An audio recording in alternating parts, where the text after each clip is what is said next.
Time magazine named Pope Francis its Person of the Year this week to give his take on the papacy, the whirlwind change at the Vatican, and much more is prefect of the Apostolic Signatura in Rome, Raymond Cardinal Burke, in an exclusive interview. And later, 2/3 of our esteemed conclave crew are here to weigh in on my interview with Cardinal Burke, Pope Francis, and the big stories of the year. Father GERALD MURRAY and Robert Royal are coming up. And finally, he's been president of the Catholic League for 20 years. Bill Donohue is here to discuss the latest salvos in the war on Christmas, including a vivid response by the Catholic League in Times Square. The World Over Live begins right now.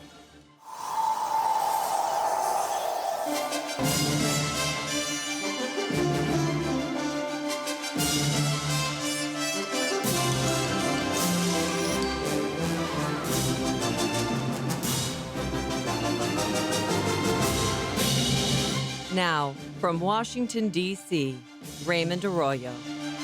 A warm welcome to all of you joining us in the United States and the world over. Raymond Cardinal Burke, Robert Royal, and Father Jerry Murray, as well as Bill Donohue, are straight ahead. As always, if you'd like to sound off on tonight's program, you can tweet us at Raymond Arroyo or drop us an email at worldover@EWTN.com. Lots to get to, but first, here's the brief news from the world over this week. From obscurity to ubiquity, in just 9 months, the little-known prelate from Buenos Aires, who became Pope Francis, has been named Time Magazine's 2013 Person of the Year.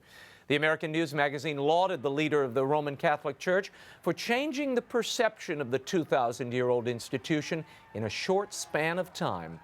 Radhika Jones, deputy managing editor for Time Magazine. He has captured the imagination of people around the world, not just Catholics, but people of all faiths, with his desire to change the tone of this very important church. And he has really inspired a lot of people in this very short period of time to follow his lead. Vatican spokesman Father Federico Lombardi said that the award was unsurprising and a positive sign that it was given to someone who proclaims spiritual, religious, and moral values. The Time magazine typically grants this designation to the biggest newsmaker of the year. That would be Pope Francis. More on the ascendancy of Pope Francis later in the show.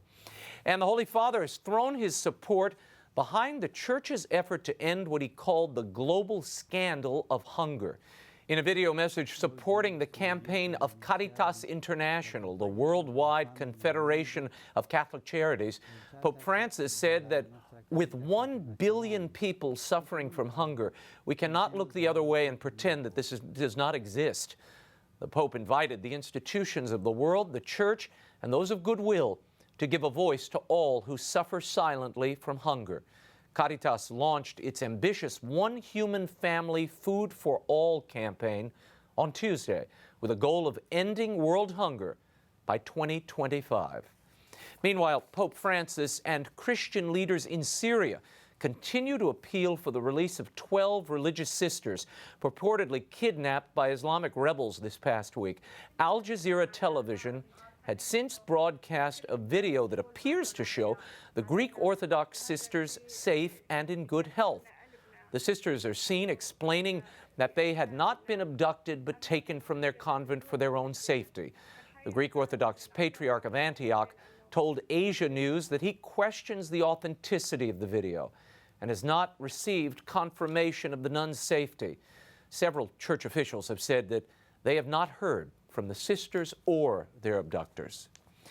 And the leading Catholic prelate in the Central African Republic is appealing for calm after several days of secular violence has left more than 500 people dead.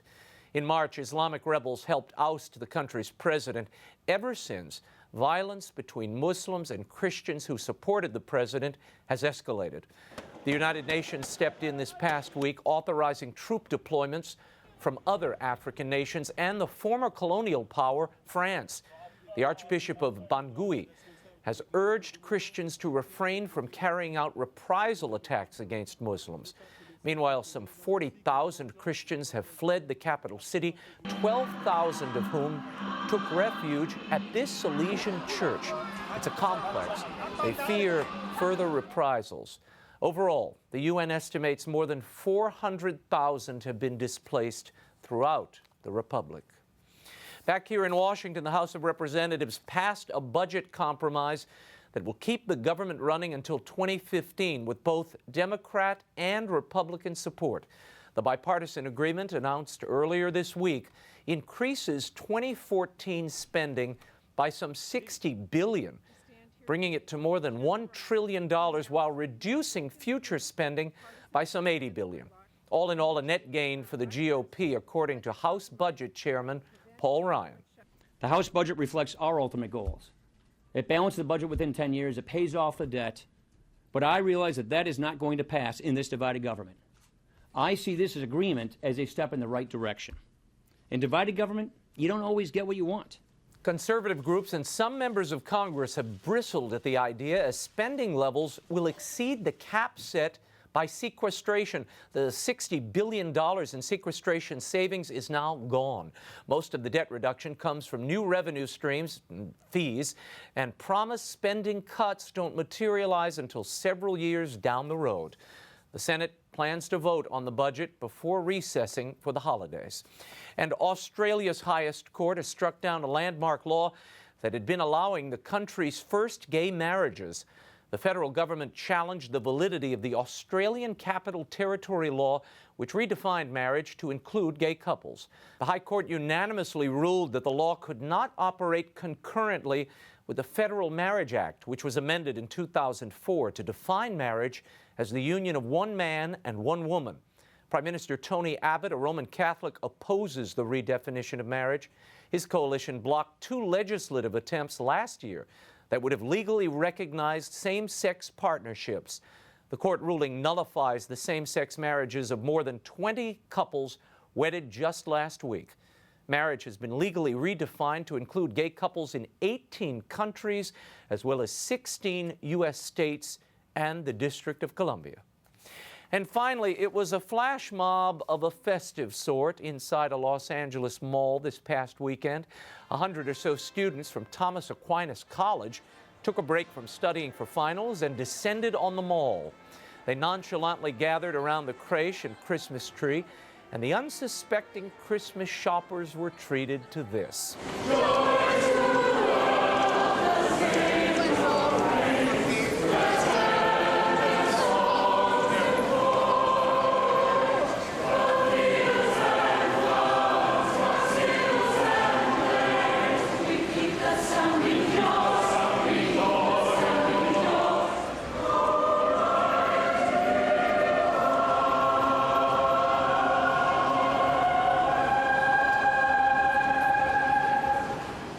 It wasn't long before surprised employees and mall customers joined in on the choral medley. Even Santa got into the spirit. Okay, kids, back to studying.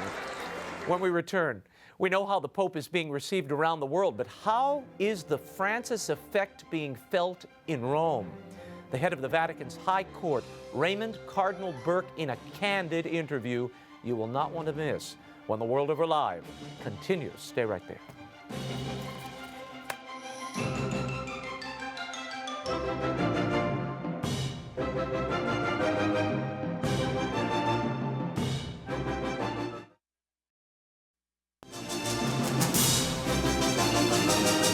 Now, once again, Raymond Arroyo.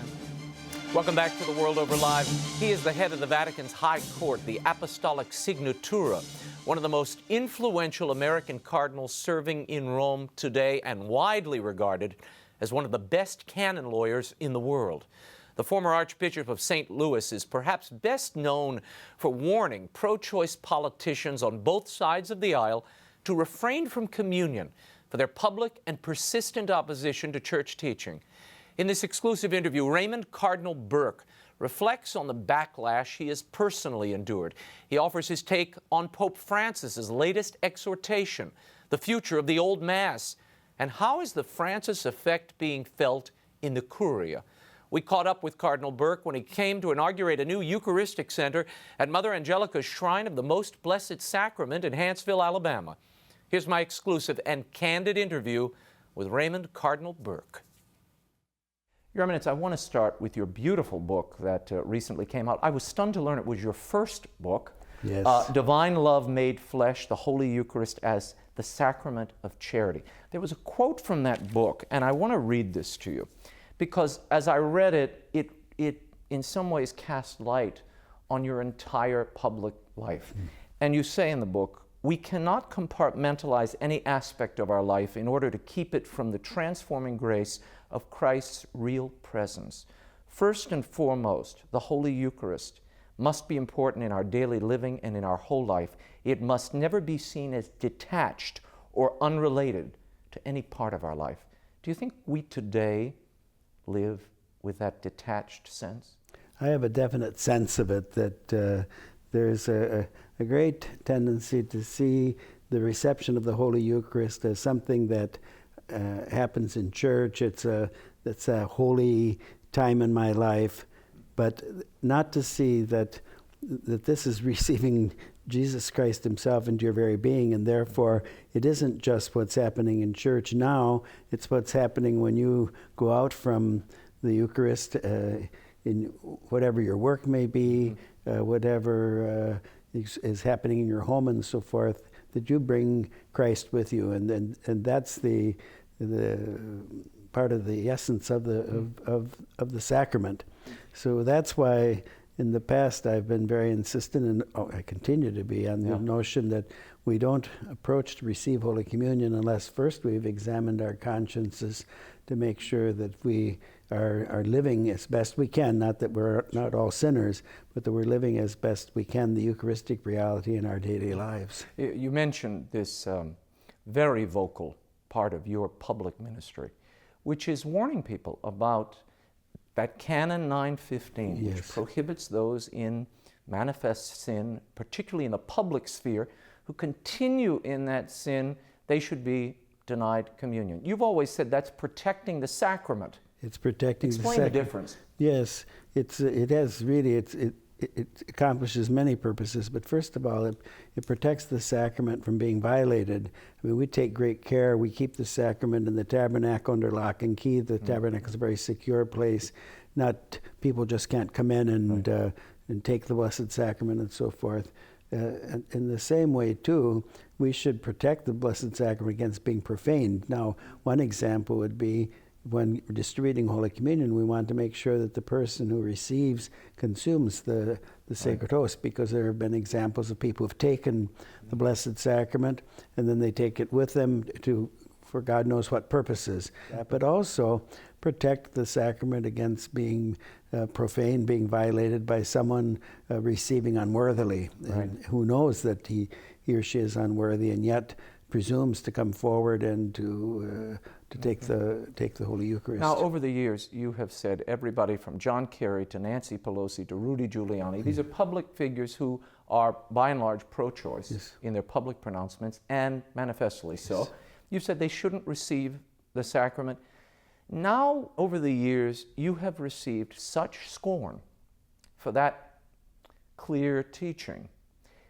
Do you ever stop and say, maybe I should back off a little bit? Well, I've thought about it, because I've received very severe criticism, both at the time that I was insisting on applying the discipline and also in my writing and in other situations. But I have to say that I think about again the discipline itself, and it's a consistent discipline from the time of St. Paul, from the time the very first years of the Church, and it makes perfect sense. In fact, it makes such fundamental sense that I can't feel badly about it or question. The question in my mind is, why don't more people understand this? Because I don't consider it to be rocket science or some kind of very unusual insight. It's something it's just natural to our faith, that the Holy Eucharist is the most sacred reality. It is the body, blood, soul, and divinity of our Lord Jesus Christ. And I simply wouldn't approach to receive Holy Communion if I was in the state of sin, and neither would I give Holy Communion to someone who I knew was in the state of sin. And the canon law is kind of your job. It is. Interpreting the Well, canon, and it's right there in the canons. Right. I would consider myself less than an honest canon lawyer not to insist on this. A lot of priests have sent me emails over the last few months, and I'm sure you hear this given this very delicate area of canonical interpretation. And they say, our people are coming up to me and they say, stop talking about this abortion and the gay marriage thing. The Pope explicitly said, stick to essentials. That's what we need to do. How do you interpret that? Well, the Pope's statement, it doesn't state that.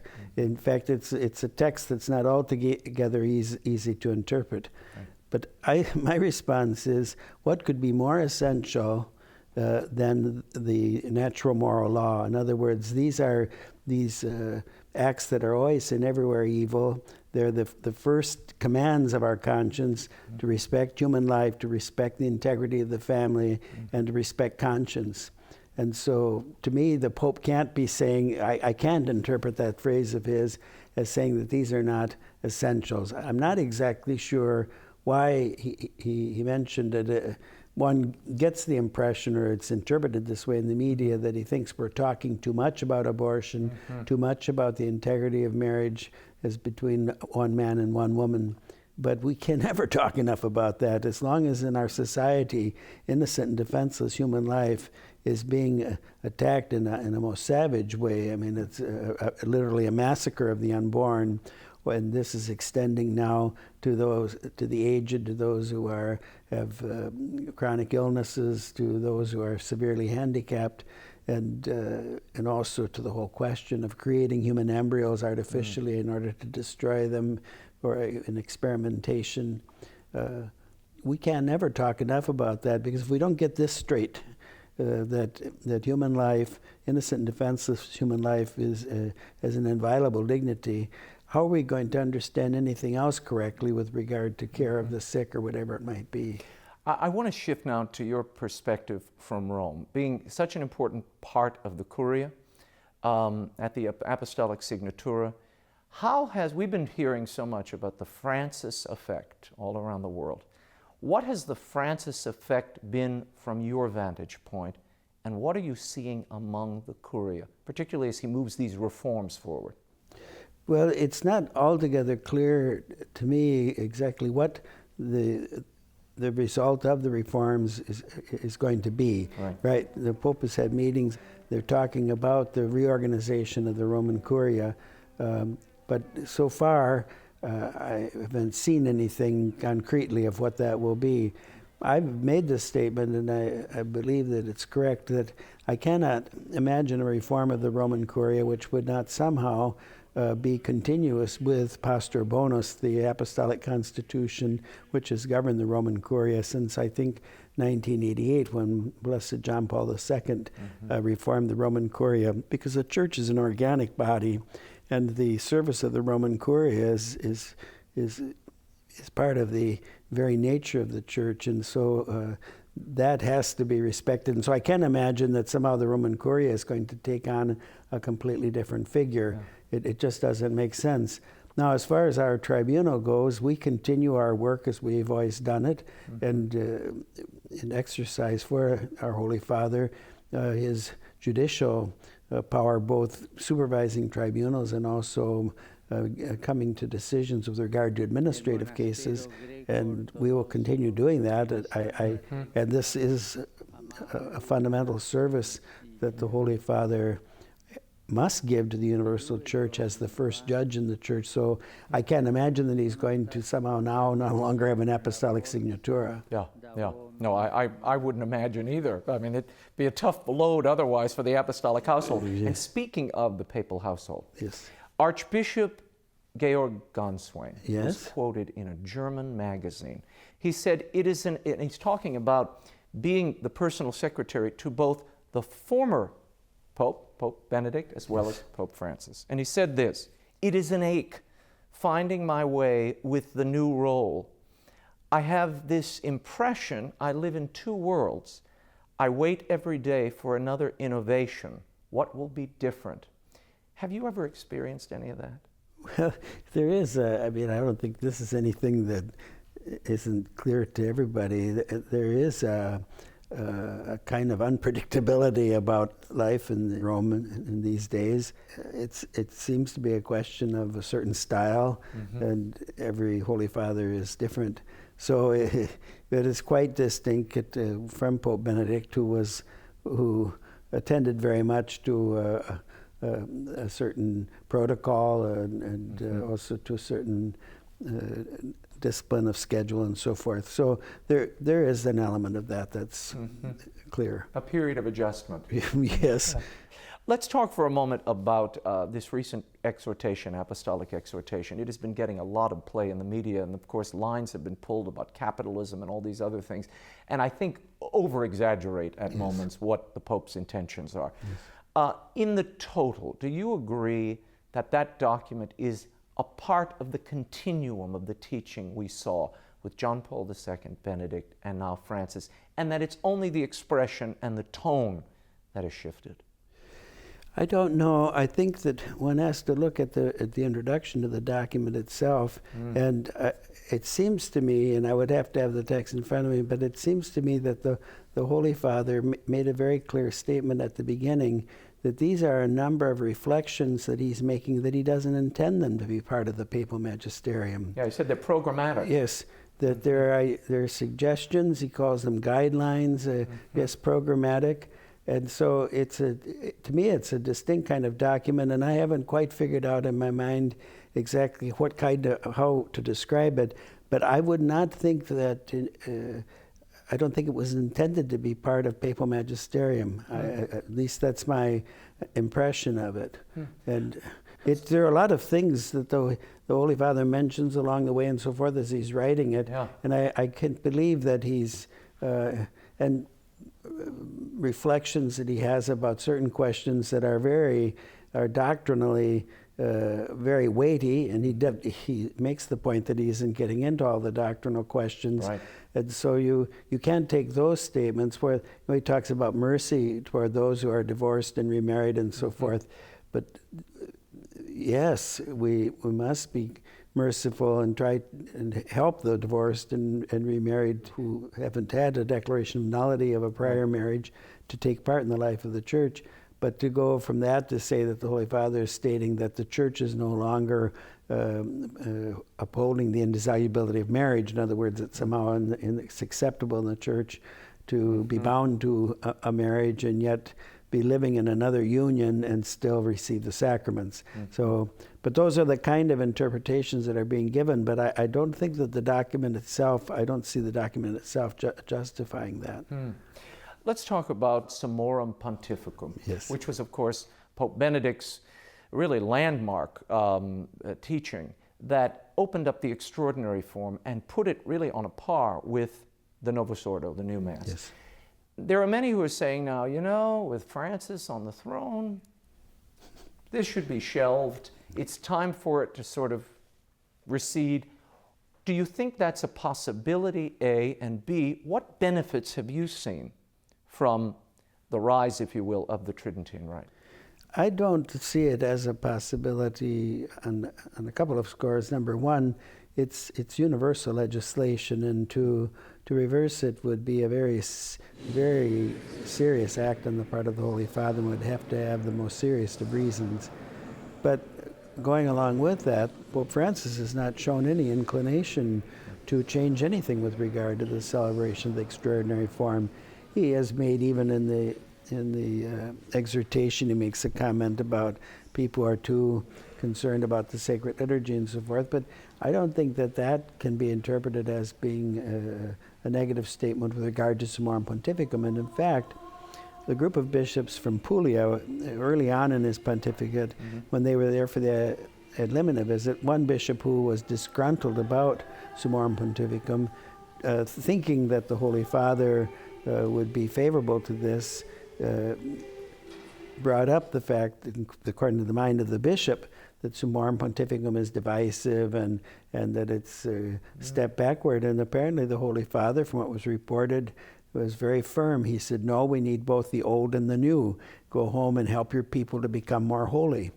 So I don't anticipate any change there. I myself, since Pope Francis has taken office, have celebrated publicly solemn masses in the extraordinary form, and I haven't received any admonition to not to do that or whatever. And so my response to people who are dedicated to the Summorum Pontificum and to its application, no, we should continue, according to the wisdom of Pope Benedict XVI, continue to promote the celebration of the rite of the Mass in both forms, for that what he called that mutual enrichment,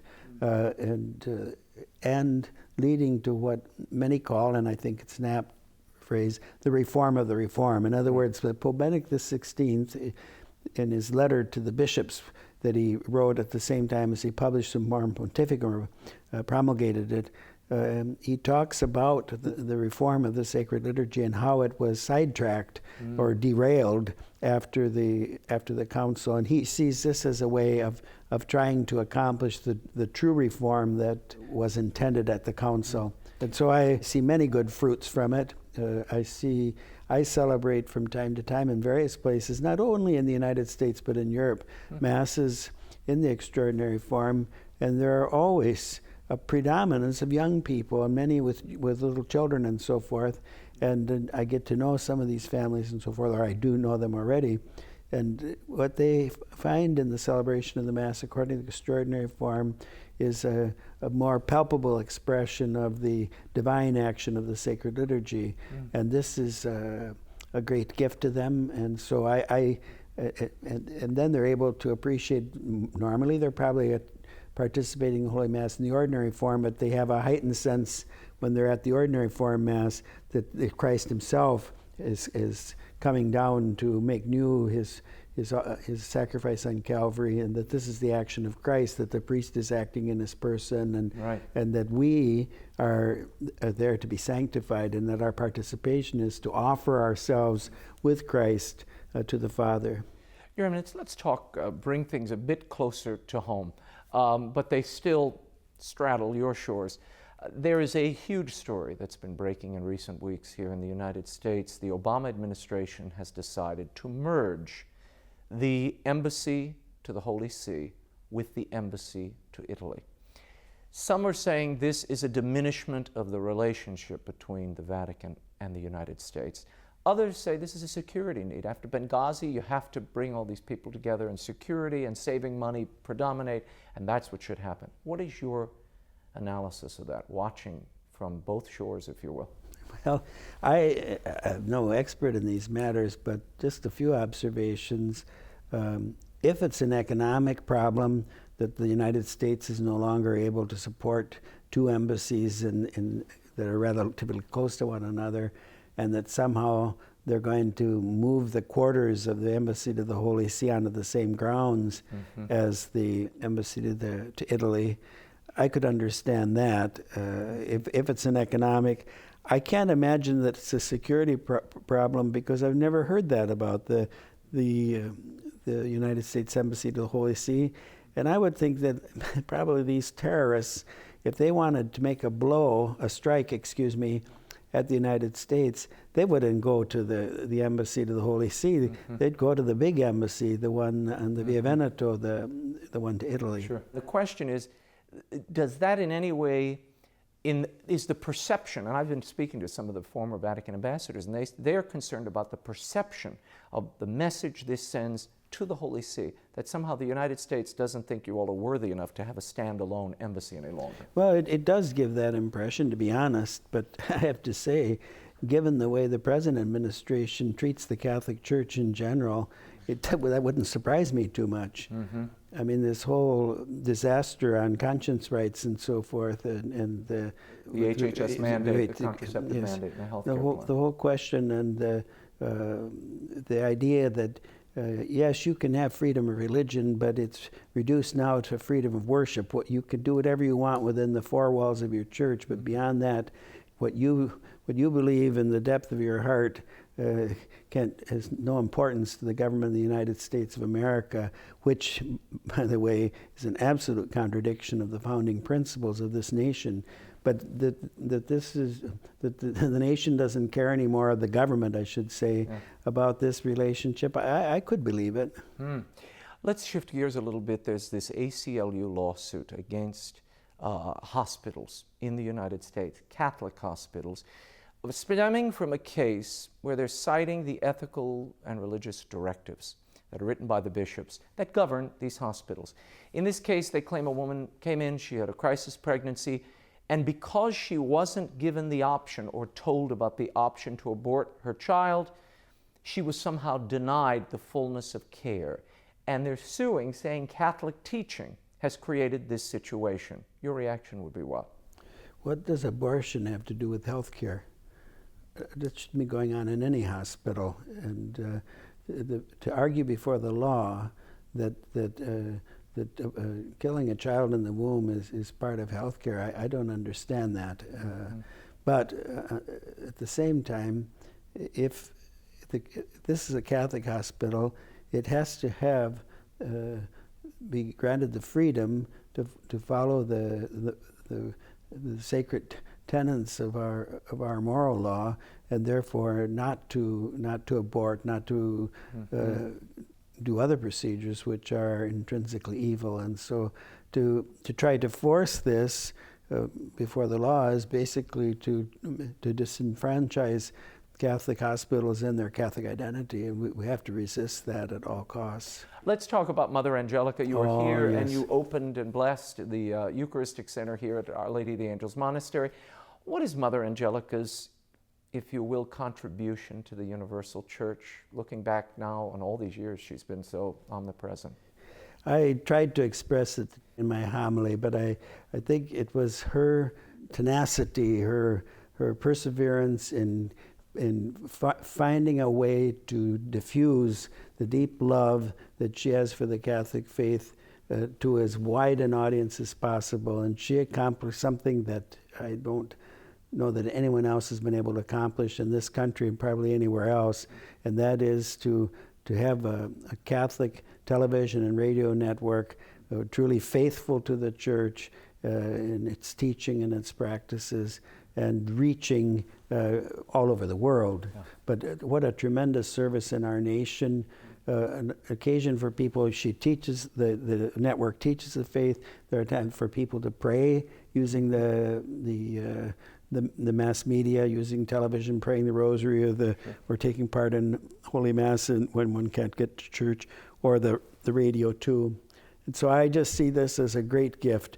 And EWTN continues, and I hope that she will always be, how should I say, that keep Mother Angelica before the eyes of EWTN, so that it remains always faithful to her mission, because it's something that really is from God, and has done a tremendous amount of good. And in that respect, in communicating the Catholic faith, what she communicated in a very particular way was the love of the Most Blessed Sacrament. When the sisters wear the monstrance on their habit, and the great devotion, and then the shrine to the Most Blessed Sacrament. But the Blessed Sacrament is the mystery of faith. It's the greatest gift that we have in the Church, and that she devoted herself in a particular way to promoting knowledge and love of the Holy Eucharist is a great, great heritage to leave. And I'm so happy that this vision that she had for the center has now been realized. It's really a remarkably well-developed Eucharistic Center, and those faithful and non-Catholics too who come and visit, well, they can't fail to come away without a deeper knowledge of their Catholic faith, and also for those who are not Catholic to understand this great mystery in which Catholics believe, and then also a great love for the Holy Eucharist. Cardinal Raymond Burke, thank you so much for being You're welcome. here. Pleasure. My pleasure. Divine Love Made Flesh, the Holy Eucharist is the Sacrament of Charity by Raymond Cardinal Burke is available at bookstores everywhere and through EWTN's religious catalog. When we return, Robert Royal and Father Jerry Murray of the vaunted Conclave crew are here to give us their thoughts on the interview with Cardinal Burke, Pope Francis being selected Times Person of the Year, and so much more. The World Over Live continues in a moment. Stay right there.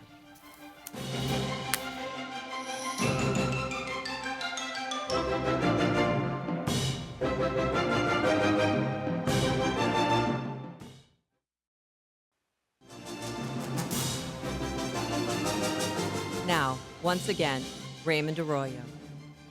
Welcome back to The World Over Live. Pope Francis continues to surprise, and the media is taking notice. Last week's Apostolic Exhortation, and this week, being named Time Magazine's Person of the Year, has kept him at the very top of the headline page globally.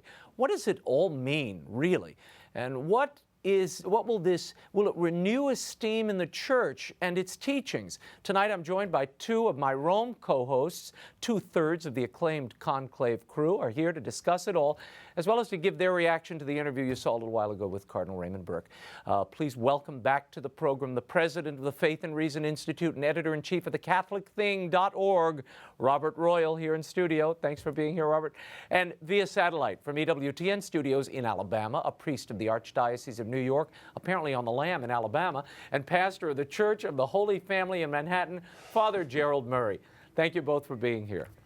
Our pleasure, Raymond. So let's start with, let's recap the interview. Then I want to move on to Pope Francis. It was very illuminating in some ways. I couldn't believe how candid Cardinal Burke was at moments, particularly when he talked about the unpredictability in the Curia, the day-to-day. They're not quite sure where things are tending. And then when I asked him about the essentials that Pope Francis has sort of been drumming into everyone's head, his take on that was interesting. Yeah, I think that obviously Cardinal Burke and Pope Francis are very different types of churchmen, both great churchmen, both making great contributions. And you can see how Cardinal Burke is both a little bit intrigued by the fact that he gets such attention for the Church itself, and at the same time puzzled and maybe a little bit nervous about where it's all going to come out. Father Jerry, what stuck out for you there? Well, when he's quite blunt when he said the life in the Curia is not what it used to be under Benedict XVI, and I think that is due to the unpredictability of Pope Francis. His style is very individualistic. He's based a lot of it, I think, on his experience as Archbishop in Buenos Aires, where he basically ran the Curia by himself. And now Rome is so big, you've got to get cooperators in place, but how he's going to do it, that's a big question mark. Mm-hmm. Let's move on. I want to talk about Pope Francis, this astounding proclamation naming him Person of the Year, Time Magazine. Now, we should remind people, Edward Snowden, the whistleblower, was nominated, Senator Ted Cruz, Health and Human Services Secretary Kathleen Sebelius, even Syrian strongman Bashar Assad. And yet, Pope Francis is victorious. Not only that, today, Pope Francis was named MTVU's Person of the Year, Man of the Year. But I want to read you the description and get both of your reactions to this, because my question is, what does this all really mean? When Time Magazine first put this up on their site, they said, and this was where you could vote for Pope Francis, he's the first Jesuit pontiff. He's won hearts and headlines with his common touch and rejection of church dogma and luxury. Is this a basic misunderstanding of who this man is? And is that why he's being given all this attention in the media? Yeah, I think absolutely it's a misunderstanding of him. He's said several times, I'm a man of the Church. Mm-hmm. The secular world only really is interested in the Catholic Church insofar as it's the hot-button moral issues. They don't care about the real presence. They don't care about the Trinity. They care about abortion, contraception, gay marriage, and maybe women priests, and maybe a very few other things. The way I like to put this is, I think that the way to look at Francis is precisely this. You cannot be pastoral without being also dogmatic. The dogma is what underpins the pastoral activity. I always say it's a bit like a doctor who has a good bedside manner and he comes in to take care of you, but if he doesn't know any medicine, what kind of doctor is he? So it's great that he talks about the Church being like a field hospital and having to deal with this world in which there have been all these injuries due to original sin. But knowing how to correct that really depends on something else. And I think that's this almost self-induced illusion that some of these media outlets have given themselves, because they really want a pope who's going to change the deep, long-standing doctrine. Mm-hmm. Right. Father Jerry, would you agree with that? And I want to read you this. This will be fodder for you. MTV writes in their description, Pope Francis, he was born Jorge Mario Bergoglio, and they say he surprised many by declaring that he would not judge a person for their sexual orientation, taking a bold stance on homosexuality that diverged from that of his predecessor. He continues on his quest to unite rather than divide the Church, preaching love, acceptance, and humility over dogma, you'd say what? I'd say that's nonsense, and that's typical of what we get from the wishful thinking of, let's say, the secular left. The Pope is not a man of the left. He is not someone who's out to undo Catholic doctrine.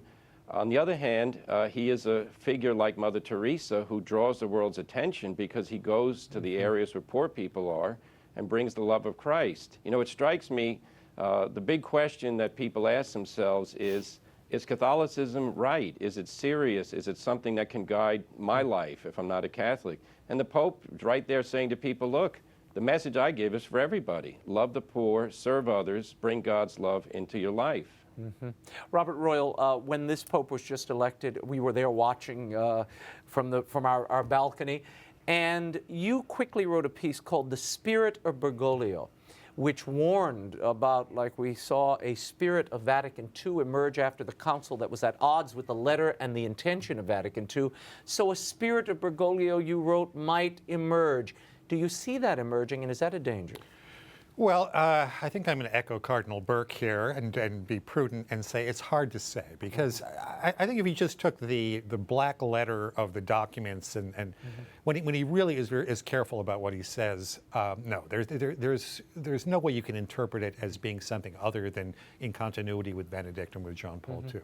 However, as we know, because of this kind of charismatic personality that he has a tendency to say things at times that are a little unclear, that lend themselves to being misunderstood, especially for people who want to misunderstand him. So there is always that danger that the interpretation of the Pope will escape even his own control, no matter what he says past a certain point. Yeah. I don't want to push that too hard, but it's certainly something to keep in mind that a Pope has to be very cautious about the kind of expectations he creates. Father Jerry, just talking about the optics, the visuals, what we see every day on the news, what we see in the popular culture, it is awfully nice to see a Pope covered in this way. I have to say, you know, having watched John Paul and Benedict so closely, they kissed babies, they touched people who were disabled and disfigured, they spent time in prayer, they went to the poor. They weren't covered. Isn't this a good and a positive thing for the Church at large? And how might you see the Pope or the Church capitalizing on the great attention? Well, I think it's very good for the Church, as you say, because it's not expected. And part of it has to do that he is a believable figure. He lives what he teaches. And the whole world was fascinated to know that he used to take the bus when he traveled around Buenos Aires. Yeah. It's not unimportant that he's chosen not to live in the papal apartments. Even though they're not regal, he doesn't even want to appear to be living those trappings. I think this Pope reminds people of Jesus, and Jesus is the great figure in Western history. The question is, who is he and what does he want? And the Pope is saying, I know who he is, I propose him to you, and I'm trying to live the way he lived. I want to read this to you. It's very interesting you bring that up. This Die Zeit magazine, Die Zeit, that interviewed Ganswein, who is the papal secretary both to Benedict and now Francis. It says, Ganswein saw Pope Francis's decision to live in the Domo Santa Marta guest house and not the papal apartments as an affront against his predecessor. Benedict didn't live in the papal apartments for egotistical reasons. He was also very modest, Ganswein said. That is true.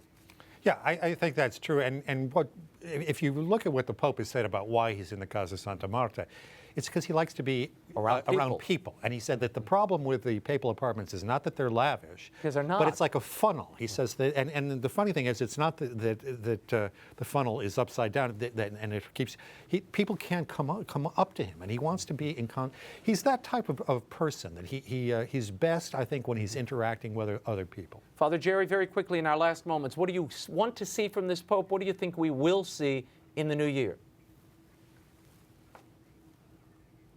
There will be surprises, but they're going to be in the direction, as he said, of bringing the gospel to the world in an effective way. And he wants Christians, in this latest document, he says it very clearly, it's not just for the priests, the popes, the bishops, it's for everyone to get out there and say, Jesus is the answer to the question you have. Robert, your take, prognosticating into the future, look into the crystal ball. What do you see in the new year for this Pope? I think that I can predict that it's unpredictable. Oh, okay. That he's said himself that, you know, we have to be prepared to have the Holy Spirit inspire us to do unexpected things. And I think that's one of the baselines of the way he lives his life and the way he wants the papacy. You know what my prediction is? My prediction is he is going to begin to clarify doctrine, and it is going to break the hearts of so many of our peers in the media. Watch. Could be right. Okay. Robert Royal, Father Jerry Murray, thank you both for being here, and we will reconvene when our friend Father Landry is available so we can have a proper reunion. Thank you, gents. When we return, we'll talk about the War on Christmas 2013 and what this man is doing about it. Catholic League President Bill Donohue is straight ahead. The World Over Live continues after this break. Stay right there.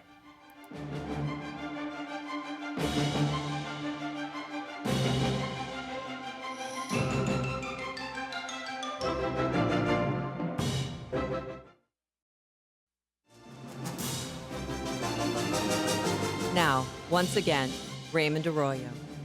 Welcome back to the World Over Live. For over 20 years, my next guest has been the president of the Catholic League for Religious and Civil Rights. As we move through the Advent season, the annual War on Christmas has returned.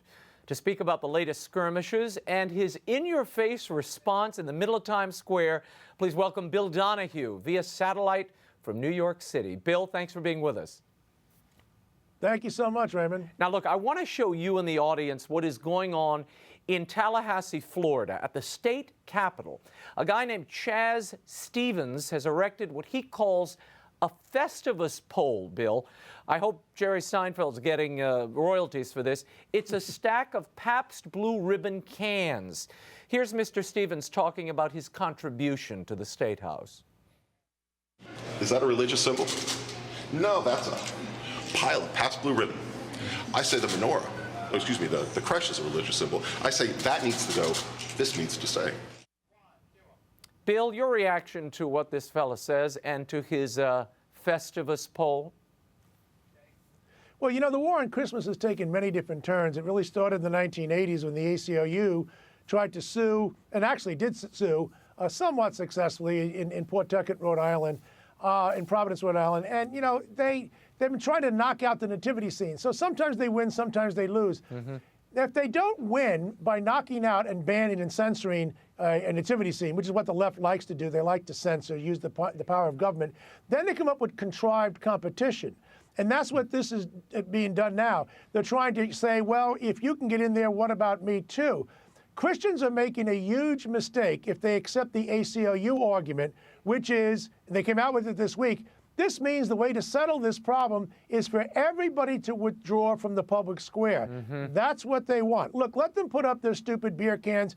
That doesn't make anything, that doesn't make any point whatsoever. We all know that. But if Christians begin to say, well, you know, we're not going to have a nativity scene there as a result, they're making a huge mistake. Keep the nativity scene right there. They want us to withdraw. We will never withdraw. As Pope Francis recently said, we should have a robust role in the public square. That's what we plan to do. Bill, Satanists are threatening to erect a Satanic memorial on the grounds of the Oklahoma State Capitol. Now, this is not directly related to Christmas. The reason they want to do it is because they have a Ten Commandments memorial there. Hindus now also want equal time. What's wrong with that? Don't they have the right to erect their memorials if Christians and Jews can erect theirs? Look, this country was based on the Judeo-Christian ethos. The Hindus didn't contribute, or the Muslims. Catholics had very little to do with it. It was mostly Protestants. But because of Christianity, because we're the ones who believe in religious liberty, that's where the idea comes from historically. We are there to grant everybody the right to have their own religion in the public square. However, remember what happened a few years back when the gays wanted to have their own flotilla and floats within the St. Patrick's Day Parade? I know that was a private organization. But the point made by Suda was this: you can have your statement, but you can't have it to veto somebody else's speech. In other words, the First Amendment is not absolute. It's always been conditioned. This is not a matter of Bill Donohue's opinion. It's always been conditioned on time, place, and manner. It is not the right time or place for somebody to have their statement to try to veto another. We don't want to have the Klan coming out there vetoing the rights of blacks in February when they put up a bust of Martin Luther King. You're not going to have neo-Nazis out there saying, listen, we're going to have a statement on the same day as Yom Kippur. If these people who basically are out there to trash religion because they stand for nothing, they believe in nothing, and they are good for nothing, if we're going to give them any rights at all, and we will because we're Christians, unlike them, they're fascists, we should do them at a different time and a different place. Bill, I want to show you in the audience this digital billboard from Times Square. Now, this only shows every, 3 times every hour. It is the work of American atheists, and the ad reads, "Who needs Christ during Christmas? Nobody," it says. Aren't they just trying to be provocative? Aren't they trying to bait organizations and individuals like you, Bill? Well, there's no question about it. See, they don't believe in anything. I mean, in other words, you always have to be against something. We believe in Jesus. We believe in the Holy Apostolic Catholic Church. They believe in nothing. So, I mean, this is a terrible way to, I get up in the morning and I want to do something positive. I often have to fight back because of these fascists. But the fact of the matter is they get up in the morning wanting to go against people. And by the way, it's not true that American Atheists and Freedom from Religion Foundation are against all religions equally. Why is it they always choose Christmas to make their statement? I don't ever see them making a statement during Ramadan. I wonder why. Bill, the Catholic League has now established its own billboard. It reads, and this is in Times Square, by the way. It's right on 42nd Street, in the middle of all the action. It reads, "Send modern-day Scrooges a message. Celebrate the Prince of Peace. Merry Christmas and Happy New Year from the Catholic League." Why go through this expense, Bill? Because I think it's important for people on our side, which is most Americans. 80% of Americans are Christian. 96% of Americans celebrate Christmas. Let most people know we will not be intimidated. That's what these militant atheists want to do. I'm not talking about atheists in general. I'm talking about the militant atheists. They want to silence us. They want to censor us. And too many people, too many Catholics I've met, almost are intimidated. They're on the defensive. We're going to be a little edgy. You're going to have some fun with it in jest, but we're also putting down a cultural marker. We are not going to pull back from celebrating our religion. You can put up your stupid little digital remarks about Xmas and Times Square. Everybody knows what that means. We're making a positive statement. It's to embolden people. I want people to be proud of their Catholicity. That's why we did that, and that's why also we're putting up tomorrow a life-size nativity scene in Central Park on public property on 59th and 5th. So the Catholic League will have a major presence in New York City. It's all about saying to atheists, too bad, you lose. Before I let you go, Bill, the ACLU has sued Catholic hospitals over this case of a woman who came. She was having a crisis pregnancy. Apparently, they did not offer her the option of abortion, since that's not allowed in Catholic hospitals. ACLU sues, and they say this woman should have been allowed, or at least made aware of her options. What's wrong with this lawsuit, Bill? Well, the woman is awfully lucky that the Catholics are the only one who built a hospital in her area. But what's wrong with it is, look, the ACLU is anti-Catholic, it's pro-abortion. The ACLU was in favor of the Freedom of Choice Act, which Obama wanted to sign. He said he would if it got into his desk, which would force Catholic hospitals to perform abortions. I interviewed Roger Baldwin, the founder of the ACLU, back in June of 1978 in his home on Hudson Street, New York City. And I asked him, I said, when you guys were founded in 1920, you listed freedom of speech, freedom to petition, freedom of the press, but you never listed freedom of religion as one of your first 10 goals. Why did you leave that out? He said, well, we're not really religious. In fact, he admitted to me that they really have no role for religion in society. So it fits. If you're anti-Catholic and you're anti-religion and you like abortions, well, certainly you're not going to like the bishops. It makes sense. One more question, Bill. We only have 1 minute, under a minute. The sports network ESPN apparently rejected an ad by the Cardinal Glennon Children's Foundation because it mentions, quote, celebrating the birth of Jesus and God's healing message. They were told Jesus and God were problematic. Is this problematic? Oh, and it's more than problematic. I mean, by the way, we just got a phone call from these people today, so we'll see what we can do to help them out. It is a private organization, ESPN, so they just have to accept the moral fallout of it. This goes to the point of why I have a job and why the people who work at the Catholic League have a job, because we fight against anti-Catholicism. If you want an example, choose any of the ones we're talking about tonight. When you have a sports network which gets nervous because you mentioned Jesus at Christmas time, you know how deep and how sick the people at ESPN are. Very good. Bill Donohue, thanks for being with us, and Merry Christmas. You can follow the work of Bill Donohue. Merry Christmas. Thank you, Bill. You can follow the work of Bill Donohue on the Catholic League at their website, catholicleague.org, and that bill is all over 42nd Street. Not Bill Donohue, the billboard. Well, that is all the time we have for now. Until next week, the show continues on Facebook and Twitter. Like me on Facebook, follow me on Twitter. The links are at RaymondArroyo.com. By the way, if you sign up for my free e-blast, I'll send you exclusive content. I'm going to send some right after the show. Go to the center of the website, RaymondArroyo.com, and be sure to join us next week for our annual World Over Christmas special. I love it. Some great new artists will join us and some old friends in this music-filled extravaganza. Here's a little tease. Have you ever seen a Bond villain sing? I'm not saying any more. In the meantime, we'll be scouting the world over for all that is seen and unseen. On behalf of the staff and crew of EWTN News, thanks for watching. I'm Raymond Arroyo from Washington, D.C. We'll see you next time. Bye now.